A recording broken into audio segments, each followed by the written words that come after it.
All right, what is good, everybody? I hope each and every one of you is having a wonderful day today. Before we get started, I would like to invite you guys to check out my Instagram page, 507 Resells, and each and every one of you, if you are not yet, should make sure to subscribe, and let's try to hit that like goal, 10 likes on this video. It really goes a long way, each and every like. To get started, I'm going to go through, I had an invitation for people to ask me questions on my Instagram page, and so I'm just going to go through those questions. So the first one up is someone asked, how much money did you start with? And then how much do I now end up with, if I don't mind answering? So no, I do not mind talking about that because it's kind of a business thing. There's nothing to flex about in it or at all or anything like that at all. But it's kind of complicated. I've had a few people ask me this. So I started reselling I guess technically in December or November. I just bought a pair of Yeezys to resell, and just because I thought, why not? And then I ended up making like $60 off of it, and then I did that a couple more times, and then I got really big into it. But basically, what I would do is I would use the money from my savings account, or from the section in my budget of savings, not for personal money. And I would use that to resell the same way that I would with like stocks or something. And then I use the money, I used to use that profit from that for personal use, but now I split the profit to savings to reinvest in reselling, and some for personal use, because ultimately that's what I resell for. It's kind of like a job to me. So although I would get bigger faster if I reinvested all of it, I am looking to spend some of it now, so that's what I am doing. So to kind of answer that in general, I didn't really start out with a set amount. I don't know, I've worked up my way kind of between 10 and generally 30, sometimes I think more like 50% profit per pair that I buy, and then I, split the profit. Then the next question up, how do I get my shoes for so cheap? So this is a complicated thing. You don't want to just buy any deal. It has to kind of feel right. And so for dead stock sneakers, obviously that's buying it on the drop, and there's a whole big complicated art to that. For used sneakers, that's where there's more fluidity with it.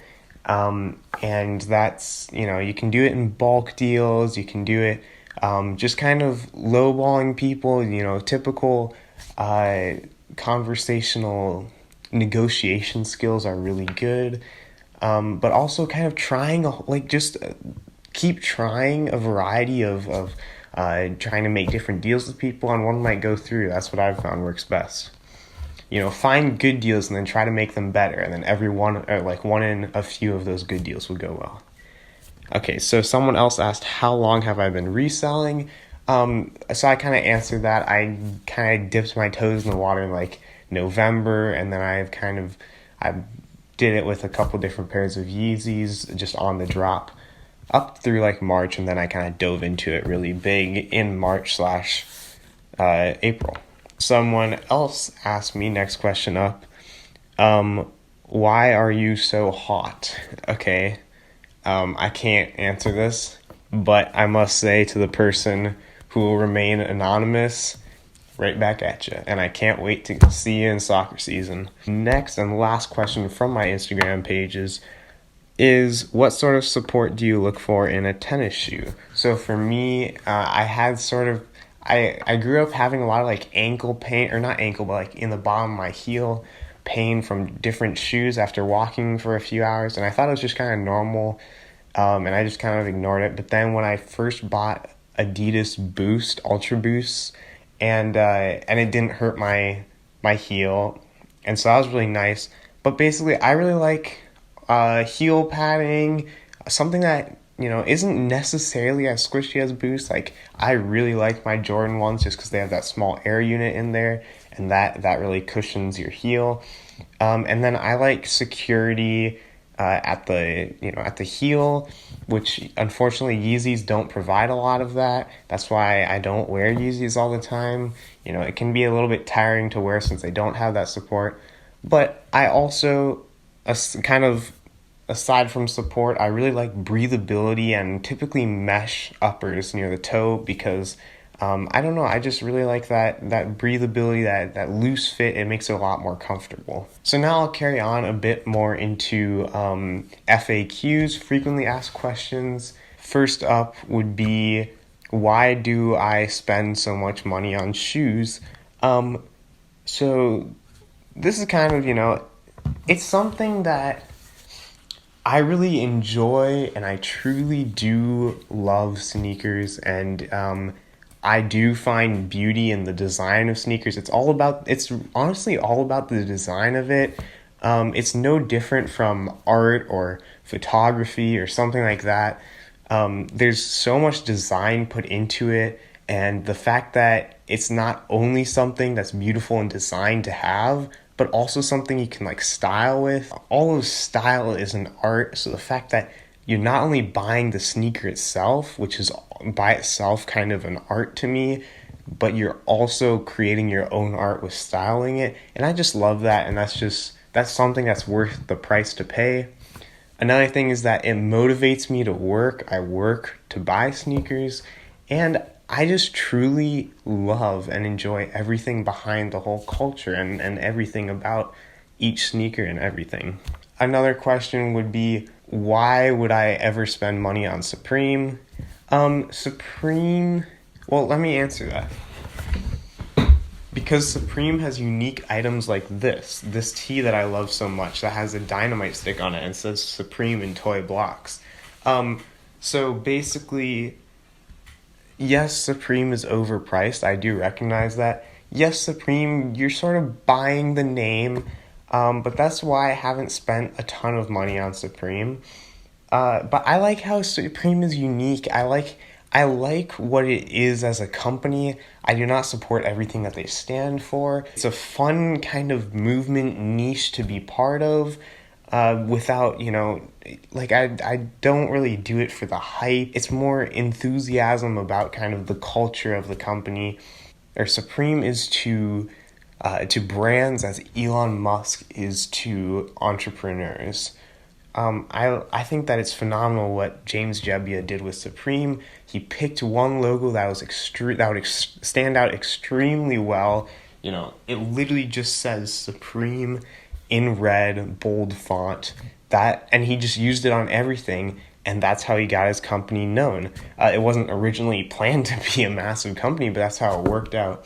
But I do like how Supreme is, I don't want to say edgy, but it's different. It dares to be different.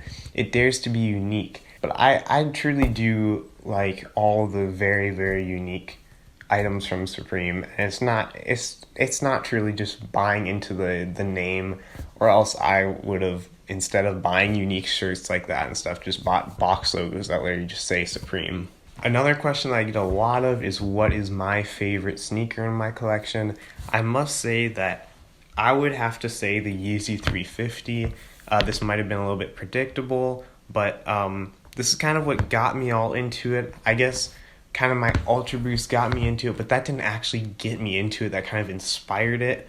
But these are the first shoe that I was like, man, the design of these is different, and I love these, and I'm honestly still obsessed with them. They're so, so cool. I don't care if Yeezy hype is there or not. These are cool shoes.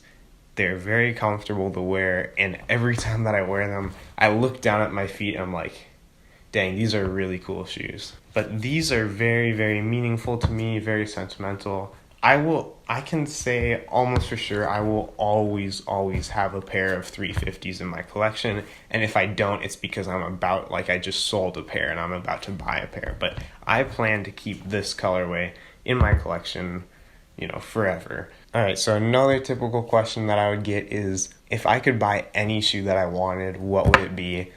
And I would definitely have to say, hands down, the Travis Scott Jordan 1 High. I think that this is a phenomenal shoe, and I love Jordan 1s, and I think that Travis just killed it with these. I would wear these so much. I would beat them into the ground if I had them. They're very expensive, so I never plan on getting a pair. But other than that, I don't really have another shoe that's like cheaper that I'm like, man, if only I had enough money, I could buy these. It's just kind of those, and then there are some other shoes that, I'll probably end up getting at some point because I really do like them. Another question that I get from my family and friends all the time, especially like after releases, where I just say like, oh yeah, I just got a pair on that release or a couple pairs on that release, and I'll be able to make, I don't know, like 20, 50, 60, $100 on each pair. And my family will say like, what? How did you, like, why can you do that? Why don't other people just buy it? The way that I make money reselling, I broke that down in a whole nother video. I think it was like 2 videos ago, maybe 3. But basically, resellers put in all the work and all the sourcing that people who will be buying the sneakers don't put in, or they didn't do everything that they could. So I broke it down into like, I don't care what sizes I get because it's not for personal. So I might get like a size 10, 12, and 8 in a Jordan 1, and then like, a 7, 5.5, and an 11 in a different Jordan 1. And then people who are size 11 or something will come to me and see that I have them. And that's how it works out.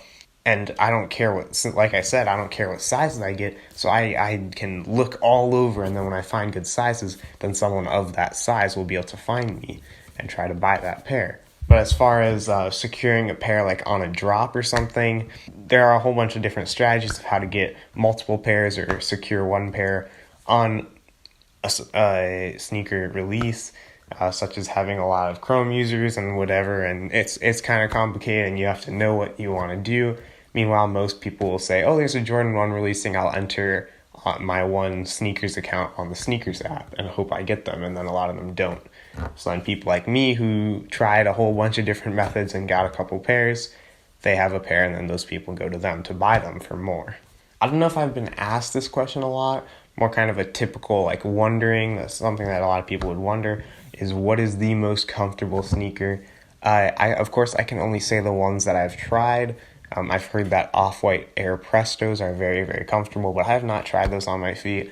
But I would have to say, hands down, the Ultra Boosts. Having a fresh pair of Ultra Boosts that you have not worn too much is extremely comfortable. It's just such an amazing cloud feeling.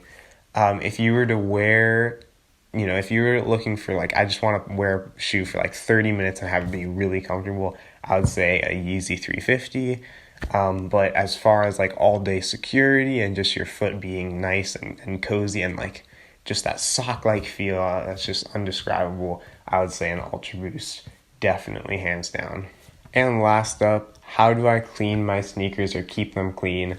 So I'm going to say to keep them clean, you don't really need to keep them that clean. Of course, I'm not going to wear like my fresh pair of court purples if it's like raining out, or if I know that I'm like going on a walk in like the woods, at a park or something. But I don't mind getting my sneakers dirty. Yeah, I'm filming a video, just a second. A few moments later. Like, yeah, I've worn my Yeezys on, pretty dirty days, and, they get a little bit dirty, and I've worn different pairs that I care about on days, and I don't mind getting some dirt on them, even some white shoes. But ultimately, your shoes that you really want to keep crispy, avoid wearing those on days that they'll get dirty, if you're really that worried. But to clean them, so that's as far as keeping them clean, but to clean them, I use Crep Protect Cleaner. I think I've shown that in one of my earlier videos, how well that works. It really, really does work well. I have not tried other cleaners such as Jason Mark or Pink Miracle, but I'm sure that those work equally or almost as well. But I find that the Crep Protect really, really does work well. And it's not very expensive, and to be able to always wash your sneakers and keep them clean is definitely worth it to me. That is all the questions that I have to answer right now for you guys, so I hope you guys really enjoyed that. Let me know if you have any questions in the comments. I'll try to answer those, not in a different video, but just replying to your comment. And make sure to once again hit that thumbs up button. And with all that said, have a wonderful day. We out.